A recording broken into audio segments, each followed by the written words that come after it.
Third law of motion किंवा न्यूटनचा third law काय ते आपल्याला बघायचं आहे. आता हा जो थर्ड लॉ आहे ना, हा first law, second law, third law, यामध्ये थर्ड लॉ जनरली मुलांना खूप आवडतो, कारण याची स्टेटमेंट एकदम सिंपल आहे, एका लाईनमध्ये स्टेटमेंट आहे. त्यानंतर हा लॉ समजून घ्यायला किंवा लक्षात ठेवायला सुद्धा खूप जास्त इझी आहे. यामध्ये कोणता फॉर्म्युला वगैरे काहीच नाही आहे. तर बघूया काय आहे statement. Every action force has equal and opposite reaction force. प्रत्येक ॲक्शन फोर्सला एक रिॲक्शन फोर्स अवेलेबल असतो किंवा प्रेझेंट असतो. हा रिॲक्शन फोर्स इक्वल आणि ऑपोजिट असतो, विच ॲक्ट सायमल्टेनियसली. आणि हे जे दोन्ही फोर्सेस आहे हे सायमल्टेनियसली ॲक्ट होतात. ही आहे स्टेटमेंट. आता ही स्टेटमेंट आपण समजून घेऊया. आणि थोडे सोप्या शब्दामध्ये सांगायचं झालं तर हा लॉ काय सांगतो, प्रत्येक ॲक्शनला एक रिॲक्शन असणार आहे. ओके, प्रत्येक ॲक्शनला एक रिॲक्शन असणार आहे, हा आहे लॉ इन शॉर्ट. ओके, आता याचं आपण एक्झाम्पल बघूया. सपोज हा व्हाईट बोर्ड आहे किंवा ही वॉल आहे, याच्यावरती मी फोर्स अप्लाय करते. ओके, मी हाताने फोर्स अप्लाय करते. तर ज्या वेळेस मी हाताने फोर्स अप्लाय करते त्या केसमध्ये ही जी वॉल आहे किंवा हा जो व्हाईट बोर्ड आहे, हा व्हाईट बोर्ड सुद्धा माझ्या हातावरती काहीतरी फोर्स अप्लाय करतोय. ओके, ज्यावेळेस मी फोर्स अप्लाय करते त्यावेळेस ह्या व्हाईट बोर्डकडून सुद्धा माझ्या हातावरती काहीतरी फोर्स अप्लाय होतोय. हा जो फोर्स मी अप्लाय करते, म्हणजे पहिला ऑब्जेक्ट जो आहे तो जो फोर्स अप्लाय करतोय त्या फोर्सला आपण बोलतो ॲक्शन फोर्स. त्याला आपण काय बोलतो, ॲक्शन फोर्स. आणि त्यानंतर हा व्हाईट बोर्ड माझ्या हातावरती जो फोर्स अप्लाय करतो त्याला आपण बोलतो रिॲक्शन फोर्स. त्याला काय बोलतो, रिॲक्शन फोर्स. ओके, माझ्या ॲक्शनला या व्हाईट बोर्डने काहीतरी रिॲक्शन दिलेली आहे. हा जो ॲक्शन फोर्स आणि रिॲक्शन फोर्स आहे ना, याचं मॅग्निट्यूड इक्वल असतं. म्हणजे सपोज जर मी हात इथे असा ठेवते, ओके, आणि माझा हातावरून अप्लाय झालेला जर फोर्स सपोज 5 न्यूटनचा आहे, एक्झाम्पल 5 न्यूटनचा फोर्स आहे, तर हा जो बोर्ड आहे हा बोर्ड सुद्धा माझ्या हातावरती तेवढ्याच अमाऊंटचा फोर्स अप्लाय करणार आहे, 5 न्यूटनचा. याचा अर्थ काय, ॲक्शन आणि रिॲक्शन फोर्स याचं मॅग्निट्यूड असतं इक्वल. ओके, त्यानंतर मी फोर्स ह्या दिशेला अप्लाय करते. व्हाईट बोर्ड जो आहे तो माझ्या हातावरती फोर्स ऑपोजिट दिशेला म्हणजे त्या साईडने अप्लाय करणार आहे. म्हणजे काय, action force reaction force they R opposite in direction. Equal आहे बट त्यांची डायरेक्शन ऑपोजिट आहे. समजते इथपर्यंत. हे झालं ॲक्शन फोर्स आणि रिॲक्शन फोर्स. तर तेच लिहिलेलं आहे, every action force has equal and opposite reaction force. Every action force has equal and opposite reaction force which act simultaneously. आणि हे जे दोन्ही फोर्सेस असतात एकाच वेळेस ॲक्ट होतात सायमल्टेनियसली. हे काय होतं, एकाच वेळेस ॲक्ट होतात. म्हणजे असं नाही की मी फोर्स अप्लाय केला इथे 5 न्यूटनचा, त्यानंतर मी हात काढून घेतला आणि मग त्यानंतर रिॲक्शन फोर्स अप्लाय होणार, असं नाही.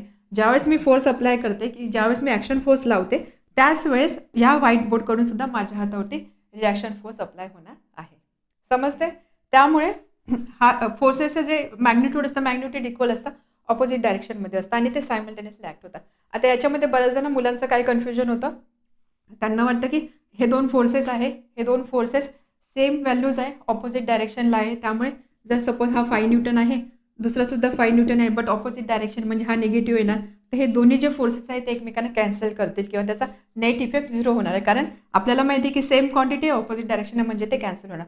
बट हे असं नाही आहे, दिस इज रॉंग. हे कधी ॲप्लिकेबल असतं, ज्या वेळेस फोर्सेस जे असतात हे फोर्सेस दोन फोर्सेस जे असतात ते एकाच बॉडीवरती अप्लाय होत असतात. ओके, तर ह्या केसमध्ये हे जे फोर्सेस आहे, ॲक्शन फोर्स कशावर अप्लाय होतोय, वॉल किंवा बोर्डवरती अप्लाय होते. आणि रिॲक्शन फोर्स कशावर होतोय, माझ्या हातावर अप्लाय होतोय. दोन डिफरंट ऑब्जेक्ट्स आहे. ओके, दोन डिफरंट ऑब्जेक्ट आहेत, त्यामुळे हे जे फोर्सेस आहे हे एकमेकांना कॅन्सल करणार नाही. हे कधी पॉसिबल आहे, ज्यावेळेस दोन फोर्सेस एकाच बॉडीवरती अप्लाय होतात त्या केसमध्ये हे दोन फोर्सेस एकमेकांना कॅन्सल आउट करतील. कारण हे फोर्सेस फक्त एकाच बॉडीवरती अप्लाय होतात. ॲक्शन रिॲक्शन फोर्सेस जे असतात हे ॲक्शन रिॲक्शन फोर्सेस दोन डिफरंट बॉडीवरती किंवा दोन डिफरंट ऑब्जेक्टवरती अप्लाय होतात.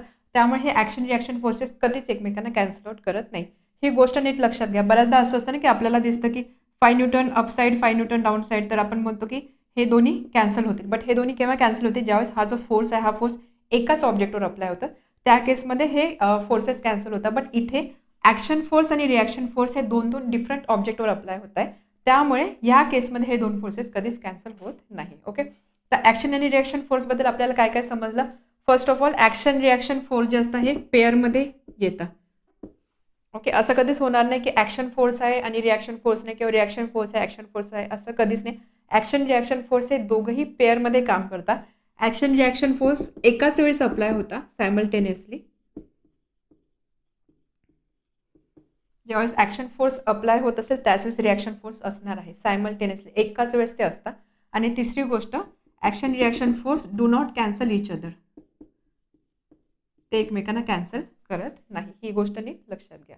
आणि अजून एक गोष्ट आपण हे असं बोलू शकतो की ते दोन डिफरंट ऑब्जेक्टवरती अप्लाय होत असतं. म्हणजे ॲक्शन फोर्स एका ऑब्जेक्टवर असेल, रिॲक्शन फोर्स दुसऱ्या ऑब्जेक्टवर असणार आहे. यामध्ये अजून असं लिहू शकतो आपण about action and reaction force. Action reaction force they are equal and opposite. Magnitude equal असतं, डायरेक्शन त्याची ऑपोजिट असते. हे आहे about action and reaction force. आता न्यूटन्स लॉ ऑफ मोशनचे परत एकदा आपण स्टेटमेंट बघू.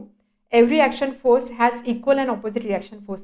प्रत्येक ॲक्शन फोर्सला इक्वल आणि ऑपोजिट रिॲक्शन फोर्स असतो विच ॲक्ट सायमल्टेनियसली. आणि हे जे फोर्सेस असतात हे फोर्सेस एकाच वेळेस काम करतात. So this is third law of motion. आता हा जो थर्ड लॉ ऑफ मोशन आहे याचे अजून काही एक्झाम्पल्स आपण बघूया. लॉ ऑफ मोशन समजण्यासाठी एक एक्झाम्पल घेऊ. सिम्पल एक्झाम्पल आहे, हे आपण सगळ्यांनी ऑलरेडी बऱ्याचदा बघितलेलं आहे. सपोज एक बलून आहे, बलूनमध्ये हवा भरलेली आहे आणि आपण काय केलं, बलूनमध्ये हवा भरली आणि त्यानंतर बलूनला खाली गाठ नाही मारली, तसेच ती धरली आणि त्यानंतर बलून आपण हळू सोडला.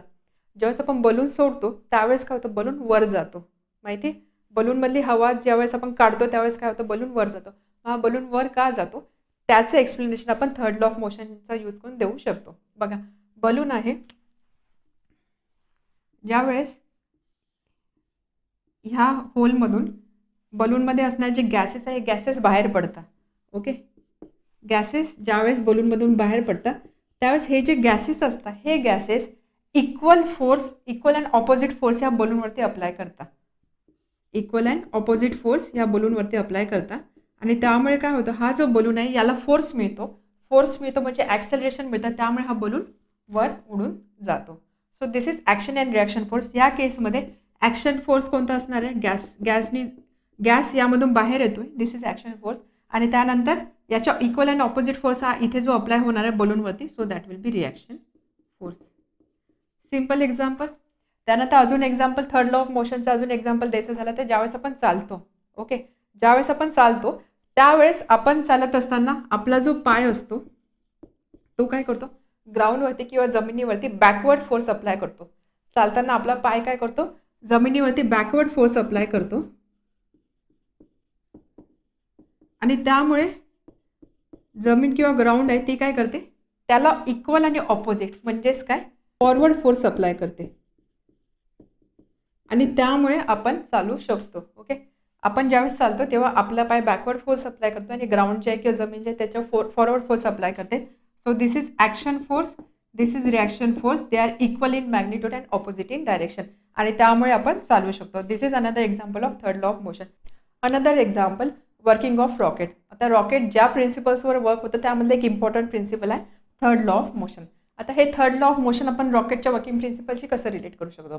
रॉकेट कसं वर्क होतं, रॉकेटमध्ये एक चेंबर असतो, त्या चेंबरमध्ये फ्युएल ठेवलेलं असतं, हे फ्युएल बर्न केलं जातं. फ्युएल बर्न केल्यानंतर तिथे काही हॉट गॅसेस प्रोड्यूस होतात, हे गॅसेस एक्सपांड होतात आणि हा जो चेंबर असतो त्याला एक आउटलेट असते. ओके, तर हे जे प्रोड्यूस झालेले गॅसेस आहे हे गॅसेस या आउटलेटमधून बाहेर येत असतात. ओके, बॅकवर्ड डायरेक्शनला असं आपण कन्सिडर करू शकतो. आणि हे जे गॅसेस प्रोड्यूस झाले हे काय करतात, इक्वल आणि ऑपोजिट फोर्स रॉकेटवरती अप्लाय करतात. इक्वल आणि ऑपोजिट फोर्स रॉकेटवर अप्लाय करतात, त्यामुळे गॅसेस बॅकवर्ड डिरेक्शनला येतात, रॉकेट जाणार आहे फॉरवर्ड डिरेक्शनला. त्यामुळे इथे आपण असं कन्सिडर करू शकतो, दिस इज ॲक्शन फोर्स आणि गॅसेसचं जे ॲक्शन फोर्स आहे त्याच्यामुळे प्रोड्यूस होते रिॲक्शन फोर्स आणि या रिॲक्शन फोर्समुळे रॉकेट जे आहे ते पुढे मूव्ह होत असतो. So this is again Newton's third law of motion. प्रत्येक ॲक्शनला इक्वल अँड ऑपोजिट रिॲक्शन असते, त्यामुळे गॅसेस बाहेर येणार आणि रॉकेट अपसाईड जाणार आहे. ओके, पहिले जे दोन लॉज होते लॉ ऑफ मोशन आपण आपल्या रिअल लाईफसोबत रिलेट करण्याचा ट्राय केला. हा थर्ड लॉ सुद्धा आपण रिलेट करू शकतो. सिम्पल आहे, ॲक्शन आणि रिॲक्शन फोर्सेस अवेलेबल असतात, म्हणजेच काय, प्रत्येक ॲक्शन फोर्सला एक रिॲक्शन फोर्स असतो. आपली जशी ॲक्शन असणार आहे, आपलं जसं कर्म असणार आहे तशी रिॲक्शन आपल्याला मिळणार आहे, त्या पद्धतीचं फळ आपल्याला मिळणार आहे. आणि ॲक्शन रिॲक्शन हे जे दोन फोर्सेस असतात हे नेहमी प्रेझेंट असतात. ओके, हे नेहमी एकाच वेळेस ॲक्ट होत असतात. असं कधीच होणार नाही की ॲक्शन फोर्स प्रेझेंट आहे आणि रिॲक्शन फोर्स प्रेझेंट नाही आहे किंवा रिॲक्शन फोर्स आणि ॲक्शन फोर्स नाही. तर हे लक्षात ठेवण्यासाठी तुम्ही ही गोष्ट लक्षात ठेवू शकता की आपण बोलतो एका हाताने टाळी वाजत नाही. ओके, टाळी वाजवण्यासाठी आपल्याला दोन्ही हात पाहिजे, म्हणजे आपल्याला ॲक्शन फोर्स पण पाहिजे आणि रिॲक्शन फोर्स पण पाहिजे. एक फोर्स कधीच प्रेझेंट नसतो, दोन्ही फोर्स सायमल्टेनियसली प्रेझेंट असतात.